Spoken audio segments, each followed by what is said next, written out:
Chegamos a mais um momento de umas pequenas reflexões que tem como tema: confia no Senhor e não te arrependerás. Que o teu coração deposite toda a sua confiança no Senhor. Não te firmes em tua própria sabedoria. Sejam quais forem os teus caminhos, pensa nele e ele aplanará tuas sendas.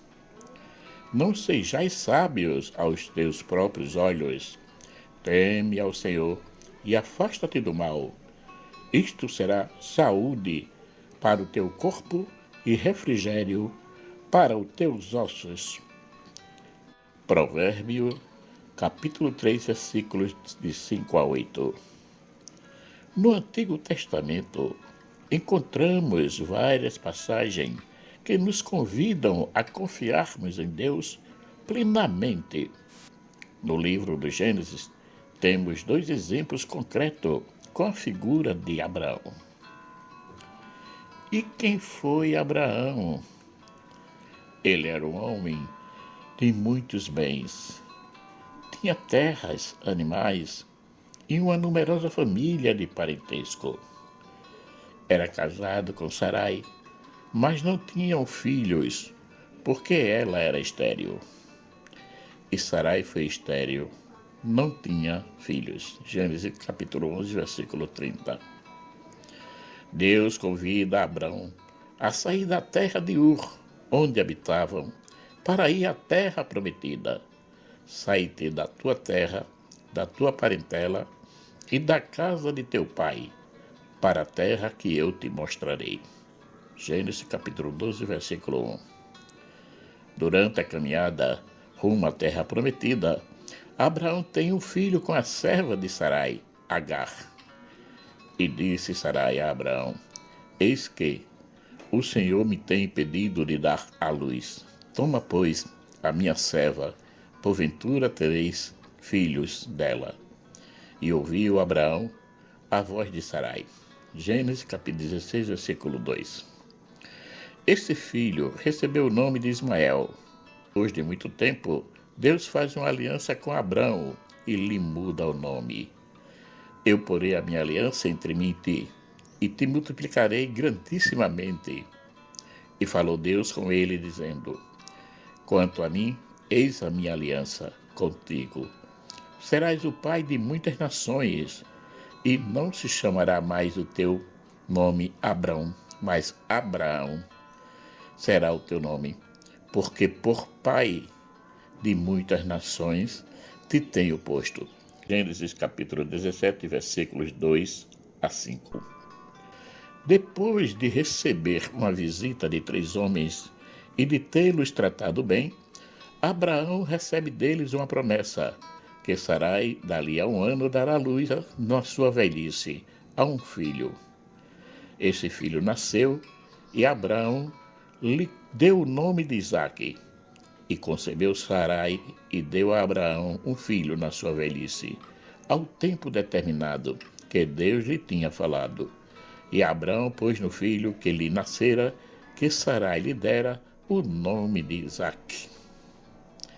Isaque, a pérola preciosa de Abraão. E foi próprio essa pérola que Deus pediu em sacrifício. Toma agora o teu filho, o teu único filho, Isaque, a quem amas, e vai-te à terra de Moriá, e oferecei-o ali em holocausto, sobre umas das montanhas que eu te direi. Gênesis capítulo 22, versículo 2. Ele não titubeou, deu logo o seu sim e partiu para o sacrifício. Quando Abraão ia sacrificar Isaque, o anjo do Senhor gritou: Abraão, Abraão, não estenda a tua mão sobre o moço e não lhe faça nada, porquanto agora sei que temes a Deus e não me negaste o teu filho, o teu único filho. Gênesis capítulo 22, versículos 11 e 12. A fé não é apenas acreditar, mas é também responder. E Abraão afirma isso. Ele não só acreditava, mas respondia sem vacilar, sem ficar se perguntando se fazia ou não a vontade de Deus. Abraão confiou em Deus e recebeu uma grande bênção. E disse: por mim mesmo jurei, diz o Senhor, porquanto fizeste esta ação e não me negaste o teu filho, o teu único filho, que deveras te abençoarei e grandissimamente multiplicarei a tua descendência, como as estrelas dos céus e como a areia que está na praia do mar. E a tua descendência possuirá a porta dos seus inimigos, e em tua descendência serão benditas todas as nações da terra, porquanto obedeceste à minha voz. Gênesis capítulo 22, versículos de 26 a 28. E não pensem que isso não possa acontecer conosco. Deus é fiel ontem, hoje e sempre, com aqueles que se abandonam à sua vontade. Uma coisa interessante, Deus poupou Abraão a sacrificar o seu filho Isaque, mas não se poupou por nós pecadores. Ele nos deu em sacrifício o seu único filho, aquele que nem mesmo a seu próprio filho poupou, antes o entregou por todos nós, como não dará também com ele todas as coisas. Romanos capítulo 8, versículo 32. Temos Jesus conosco. Por isso que Paulo diz: se Deus é por nós, quem será contra nós? Romanos capítulo 8, versículo 31. Pois é, essa é uma máxima que devemos levar a sério. Nada de medo. Jesus, durante a sua caminhada com os seus discípulos, esteve sempre convidando-os a não ter medo. Tranquilizai-vos, sou eu, não tenhas medo. Mateus capítulo 14, versículo 27. Essa história de que Deus não está conosco deve sumir da nossa cabeça, pois Ele está sempre presente na nossa vida. Quando algo de ruim ou alguma coisa que não vai acontecer na nossa vida, não é que Jesus nos abandonou, mas fomos nós que não procuramos mais viver segundo a sua palavra e os seus ensinamentos. Portanto, se estivermos sempre ligados com a vontade de Deus, que é viver Cristo na nossa vida, não precisamos mais ficar nervosos, medrosos, preocupados com o que possa nos acontecer. Confiemos, Deus está conosco e nada daquilo que nos vem acontecer, Ele não tenha conhecimento e não tenha dado a sua permissão. O único que nos quer ver para trás é o maligno. Paulo, aos Efesinos, alerta quanto à ação do diabo na nossa vida. E vos revistais do novo homem, que segundo Deus é criado em verdadeira justiça e santidade. Por isso deixais a mentira e falai a verdade, cada um com o seu próximo, porque somos membros uns dos outros. Não deis lugar ao diabo. Éfeso capítulo 4, versículos 24 a 27.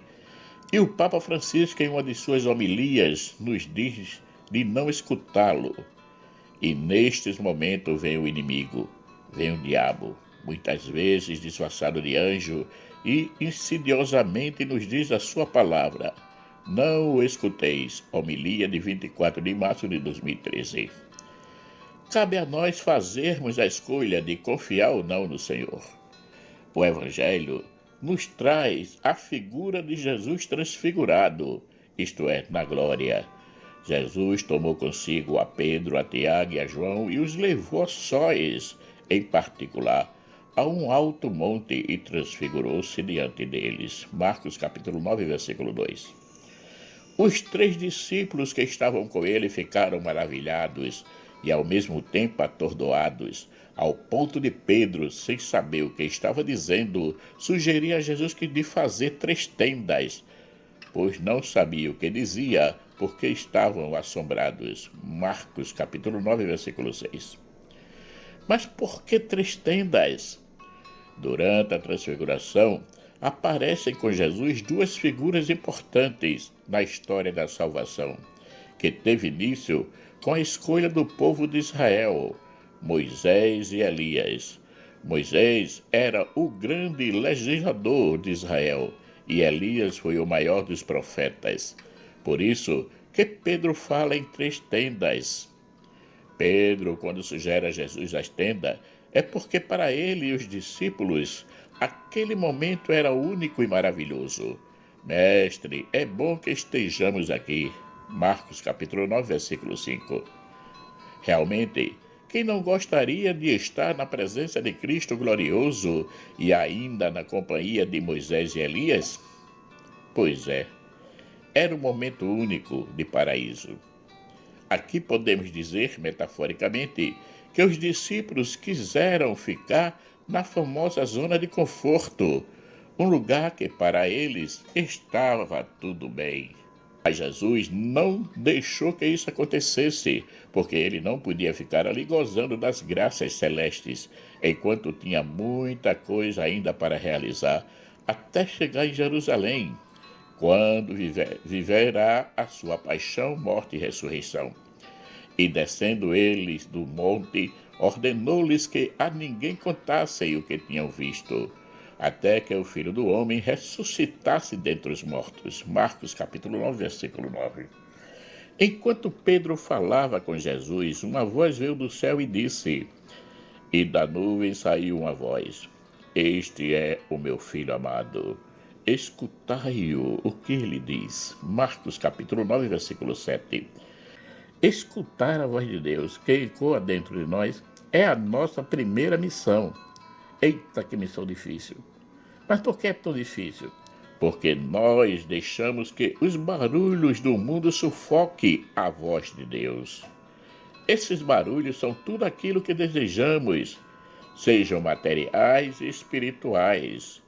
A conquista de um emprego, o desejo de possuir algo, os relacionamentos pegajosos que temos, as disputas desenfreadas por ser o melhor, um objeto qualquer, um apego, um querer mostrar à comunidade que é bom no assunto, isto é, todas as vezes que não procuramos ter as coisas por amor, com amor e sendo amor, isto é, apenas por ter, o barulho, que é o do possuir, não nos deixará escutar a voz mansa e bondosa de Deus dentro de nós.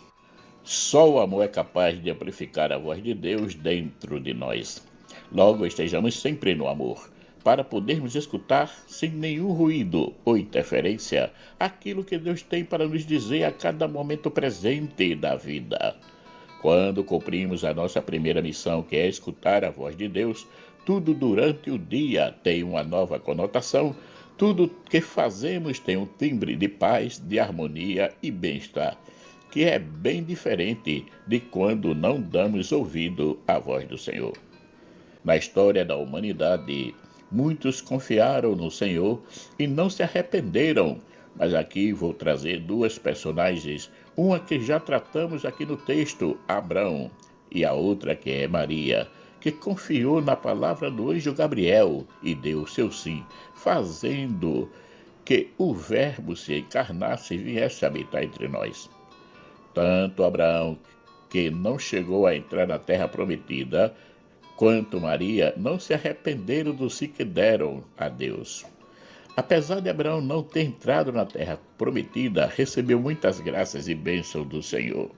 Já Maria, que foi elevada por Deus como a cheia de graça, a bem-aventurada, e teve a graça de viver com Cristo desde a concepção até a ressurreição, participou de todos os momentos da vida de Cristo, alegres e tristes. Temos aqui dois exemplos de perseverança aos seus sim dados com todo o coração, a alma, as próprias forças e o entendimento.